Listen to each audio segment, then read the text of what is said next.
Hi, Anna. Okay. This is for you. Thank you. എങ്ങനെയുണ്ട്? കൊള്ളാം. എങ്കി പറ, എത്ര വില വരും? അങ്ങനെ ചോദിച്ചാ Come on. അറിയത്തില്ല. എന്നാലും ഒരു ഗസ്. ഇല്ല, എനിക്കറിയത്തില്ല. ആർക്കെങ്കിലും ഊഹിക്കാവോ? തനിക്ക് പറ്റുമോ? എനിക്ക് വാങ്ങിച്ചില്ല, വെച്ചേ ശീലു, പണയം വെച്ചേ. 10,200 കിട്ടും. 2 ലക്ഷം. No. 2.5. ഒരു 3 വരും. വെച്ചേക്കുന്നു. ഇതിനെ 4,32,15,000 ഞാൻ ബാർഗൈൻ ചെയ്തു. അവസാനം എന്നതാ 25 ഡിസ്കൗണ്ട് ചെയ്തു. ഞാൻ നമ്മുടെ കുരിയച്ചനെ കൊണ്ട് നമ്മുടെ കുരിയച്ചനെ MLA വിളിച്ചു പറയിച്ചു. പിന്നെ എന്നാന്ന് വെച്ചാ എപ്പ കൊണ്ട് വിറ്റാലും കൊടുക്കുന്ന ദിവസത്തെ മാർക്കറ്റ് വില കിട്ടും. എന്റെ അച്ചായ, നമ്മൾ ഈ റിട്ടേൺസ് നോക്കി ഇൻവെസ്റ്റ് ചെയ്യാവൂ. ഈ സാധനത്തിന് മാർക്കറ്റ് കൊടുത്താൽ എത്ര കിട്ടും? ഒന്നും കേട്ടില്ല. എന്നതാ? ഇവരെന്റെ ഫ്രണ്ട്സാ, ജെറി മാധവ്. അബു ജെറി മാധവ്. ഇത് ഞാൻ പപ്പു ജോസഫ് താടിക്കാരൻ. എന്നിട്ട് താടിയൊന്നും കാണാറില്ലല്ലോ. കൊണ്ടുവന്നില്ല. അത് നന്നായി. എന്ത് ചെയ്യുന്നു? ഞങ്ങൾ FM ശമ്പളമൊക്കെ എങ്ങനെ? മാസത്തിലൊരു 4 വെച്ച് കിട്ടും അല്ലേ? ആക്ച്വലി ഞങ്ങൾ ഹെലോ FM വേണ്ടിയിട്ട് ഒരു ഫണ്ട് റേസിംഗ് ക്യാമ്പയിൻ ചെയ്യുന്നുണ്ട്.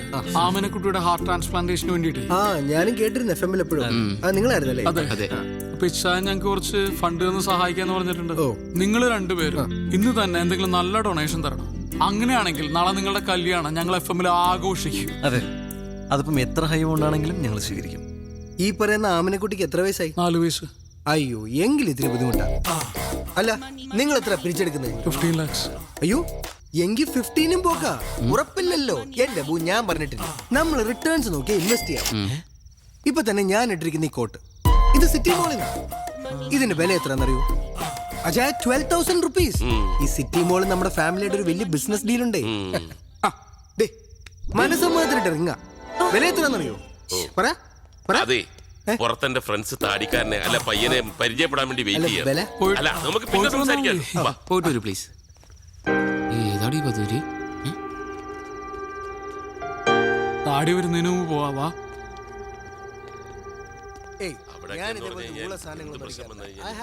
നോക്കിയേ, സ്കോച്ചിന്റെ വില പറയണണ്ട. ഇവനൊക്കെ എന്താണ് ചെയ്യേണ്ടത്? ഇവന്റെ വിചാരം നമ്മളാരും പൈസ കണ്ടിട്ടില്ലെന്നാണ്. ഇവനൊക്കെ ഉണ്ടല്ലോ അട്ടിച്ചവന്റെ അണപ്പല്ല് പുറത്തെടുക്കണം. ലോകത്തുള്ള ഒരു പെണ്ണിനും ഇവനെ പോലത്തെ ഒരു കൊരങ്ങനെ കെട്ടേണ്ട ഗതികേടുണ്ടാവരുത്. എത്ര പൈസ ഉള്ളവനാണെങ്കിലും എന്റെ പെങ്ങളെ കിട്ടാൻ വേണ്ടിയാണെങ്കിൽ ഇവനാണെങ്കിൽ ഞാൻ കൊടുക്കൂല.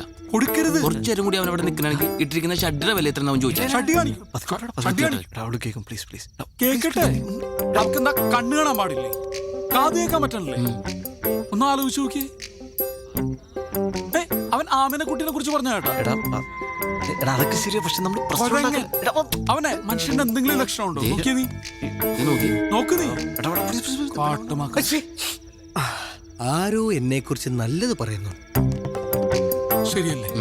ശരിയാണ്. അതെ. സാധാരണ നമ്മൾ മുമ്പ് പ്രേമിച്ച പെണ്ണ് നമ്മളേലും ഗതികെട്ട ഒരുത്തൻ്റെ കൂടെ പോകുമ്പോ നമ്മൾ ഭയങ്കര ഹാപ്പി ആവില്ലേ? ഇല്ലേ? അതെ. ആ നിന്റെ സ്ഥാനത്ത് ഞാനായിരുന്നെങ്കിൽ ഇവനെ പോലത്തെ ഒരു മണ ഉണാഞ്ചന ആ പെണ്ണിനെ ഒരിക്കലും വിട്ടുകൊടുക്കൂല. ഞാൻ കൊടുക്കില്ല. ഒരിക്കലും കൊടുക്കില്ലടാ.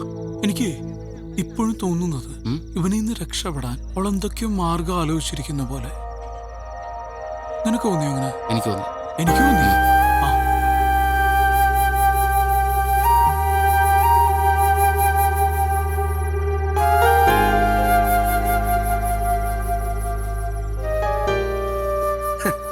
നമ്മുടെ കുമിളിയിലെ പ്ലാന്റർ തോമാച്ചായന്റെ മോളുടെ പ്രപ്പോസൽ വന്നിങ്ങനെ ബ്രിമ്മി നിൽക്കുമ്പോഴാ നമ്മുടെ ഈ അന്നക്കൊച്ചിന്റെ ആലോചന എനിക്ക് വരുന്നത്.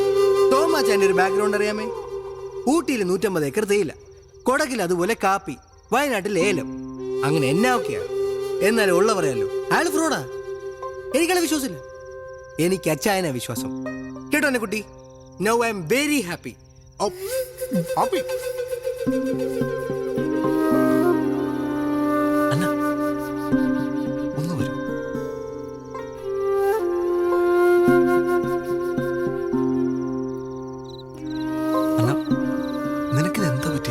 എനിക്കെന്ത് പറ്റാൻ?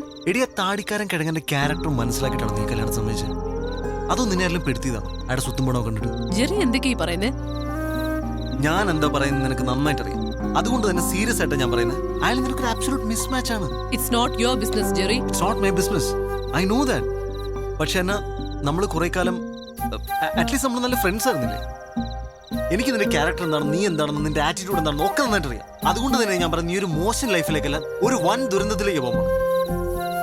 പിന്നെ ഇതെല്ലാം കൂടെ വെച്ച് നോക്കുമ്പോൾ എനിക്ക് മനസ്സിലായി എന്താ അറിയും, നിന്റെ ഇച്ഛായനം പെട്ടിരിക്കുക. ഇത് നിന്റെ ലൈഫാണ്. നിനക്കിഷ്ടമുള്ള നിന്നെ മനസ്സിലാക്കുന്ന ഒരാളുടെ കൂടെ അല്ലേ നീ ജീവിക്കണ്ടേ?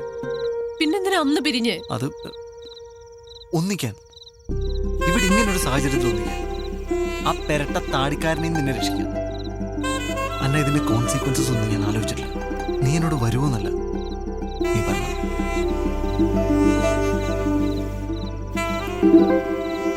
നല്ല ടേസ്റ്റ് ഉണ്ടല്ലേ? ചിക്കൻ പൊരിച്ചിട്ടാ കറി വെച്ച. ഓ, ഉറപ്പാ. അല്ലെങ്കിൽ തിന്നില്ലായിരിക്കും. കൊള്ളാട്ടാ. എടാ ഞാൻ ഒരു മൂന്നാമത് ചോദിച്ചാൽ തരൂ? നെയ്മീൻ ഫ്രൈ തീർന്നിട്ടാ. ഇനി എന്നോട് ചോദിക്കാൻ പറയാൻ നിൽക്കരുത്. വെജ് കുടിക്കാത്ത. ഓ, നീ കഴിക്കണല്ലേ? കഴിക്കടാ. നല്ല ചിക്കൻ ആണ്ടാ. നിനക്ക് ഫ്രൈഡ് റൈസ് ഇഷ്ടമില്ലേ? എടാ, അവള് വരാൻ സമ്മതിച്ചു. ആഴേ അന്ന വരാൻ സമ്മതിച്ചു. ഇങ്ങോട്ട് ഓടാ. തമാശയാണോ? അവൾ എന്റെ കൂടെ വരാൻ സമ്മതിച്ചു. അത് അടിക്കാനുണ്ടോ കൂടെ? നീ ഒരു മേലെ തമാശ കളിക്കരുത്. അവൾ എന്റെ കൂടെ വരാൻ സമ്മതിച്ചു. നീയൊക്കെ കൂടെ മൂപ്പിച്ചിട്ടാണ് ഞാൻ അവളെ പോയി വിളിച്ചത്. അവളിപ്പോ എന്നോട് വരാമെന്ന് പറഞ്ഞിരിക്കുക. ഞങ്ങൾ വെറുതെ ലോകതത്വം പറഞ്ഞല്ലേ, നീ സീരിയസ് ആയിട്ടാ? ലോകതത്വം ഇതുമാതിരി പൂക്കൃത്തരം കാണിക്കരുത്. മര്യാദയ്ക്ക് എന്റെ കൂടെ വന്നു, ഞാൻ പോയി വിളിച്ചോണ്ട് വരാൻ പോകും. ഈ കേരളത്തിൽ ഇൻവെസ്റ്റ് ചെയ്തിട്ട് ഒരു കാര്യമില്ല. ഉള്ള പറയാലോ, എനിക്ക് ഈ മലയാളിയാണെന്ന് പറയാനേ ഇഷ്ടമല്ല.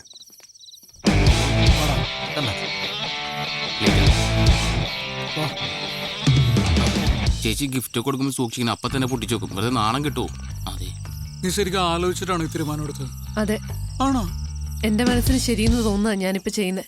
ഭയങ്കര തെറ്റായി പോയി. ആ വഴി പോവാം, വേഗം വാ. നമ്മള് ഇവളെ കൊണ്ടുപോകണം, ഇവള് നമ്മളെ കൊണ്ടുപോകണം. ഞാൻ വണ്ടി എടുത്ത് പുറത്തേക്ക് വരാം. നിങ്ങൾ അവിടെ വെയിറ്റ് ചെയ്യും. നിങ്ങൾ തൊഴിയോ? വാ, സൂക്ഷിച്ച് വാ വാ. നേരെ പൊക്കോ. അഥവാ ആരെയും കണ്ടിട്ടുണ്ടെങ്കിൽ ഇപ്പോഴത്തെ നടക്കാറിങ്ങിയെന്ന് പറഞ്ഞാൽ മായിട്ടാ.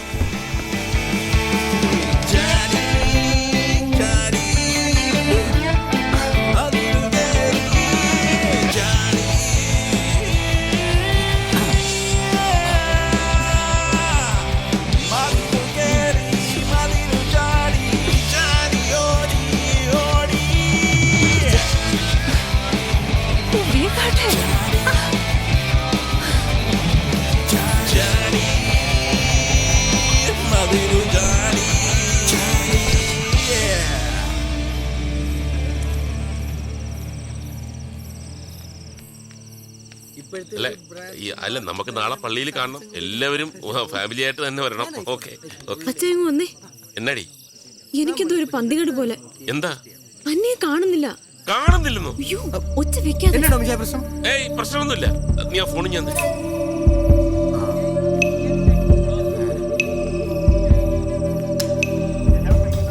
സ്വിച്ച് ഓഫ് ആണല്ലോ. ഒന്നുകൂടി വിളിച്ചു നോക്ക്.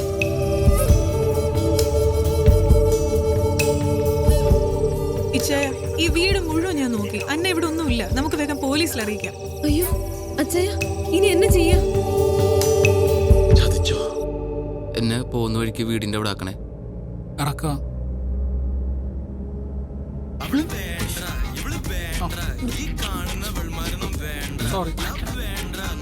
പ്രണയ നിമിഷങ്ങളിൽ ഇറ്റ്സ് മീ ബിജു. ഈ കാത്തന നിമിഷങ്ങളിൽ പ്രിയെ, നിന്നെ ഞാൻ ഓർത്തു പോവുകയാണ്. രാത്രിയുടെ ഈ സുന്ദരയാമങ്ങളിൽ സംഗീതം എന്നെ മതോന്മത്തനാക്കുന്നു. ഉന്മാദ നിമിഷങ്ങളിൽ പ്രണയഭരിതമാക്കുവാൻ.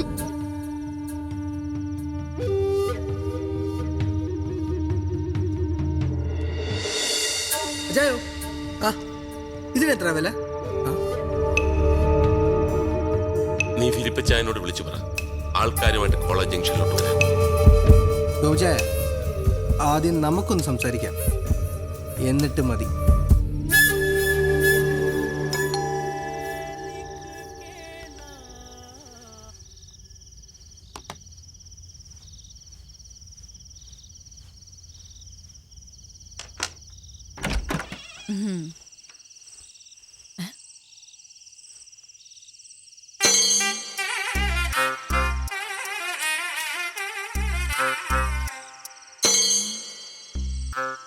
എല്ലാം വളരെ പെട്ടെന്നായിരുന്നു അല്ലേ?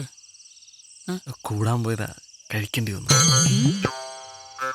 ഇത് എന്റെ ഭാര്യ പ്രിയ. എന്താ ഇത് ഇത് അന്ന ജെറിയുടെയാ. എന്താ മാധവ്, എന്താ കാര്യം? എല്ലാം കൈവിട്ടു പോയി. എനിക്കൊന്നും മനസ്സിലാവണില്ല. അത് ഇപ്പൊ അതൊക്കെ പറയാം, അത് ഞങ്ങൾ നകത്ത് കയറട്ടെ. കേറി വരൂ വരൂ. ചേരിപ്പൊക്കെ ഒന്ന് പുറത്തിടണേ.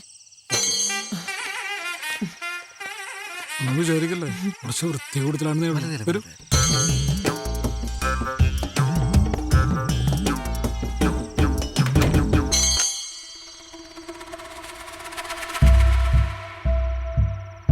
What have you done, Madhav? It's so unfair.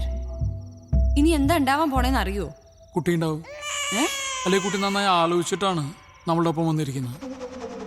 പക്ഷെ ഇത് വലിയ വിഷയമില്ല, നമുക്ക് സോൾവ് ചെയ്യാവുന്ന പ്രശ്നമുള്ളൂ. എങ്ങനെ സോൾവ് ചെയ്യുന്നാ പറയുന്നേ? എങ്ങനെ സോൾവ് ചെയ്യും? ഞങ്ങൾ വേണമെങ്കിൽ ഇവിടെ അടുത്തുള്ള ഏതെങ്കിലും ഹോട്ടലിലേക്കോ അല്ലെങ്കിൽ എൻ്റെ റൂമിലേക്കോ പോകായിരുന്നു അല്ലേ? ജെറി, ഇപ്പൊ നിങ്ങൾ ഇങ്ങോട്ട് വന്നോണ്ടല്ല ഞാൻ ഈ പറയുന്നേ. ഞാൻ പ്രാക്ടിക്കലായിട്ട് പറയാ. അതിന് ടെൻഷൻ ആവണ്ട. നമുക്ക് പോലീസിലൊന്ന് ഇൻഫോം ചെയ്താലോ? പോലീസിനൊക്കെ അവർ അറിയിച്ചിട്ടുണ്ടോ? ആ ഫോൺ ജെറി, ആ ഫോണും തന്നെ.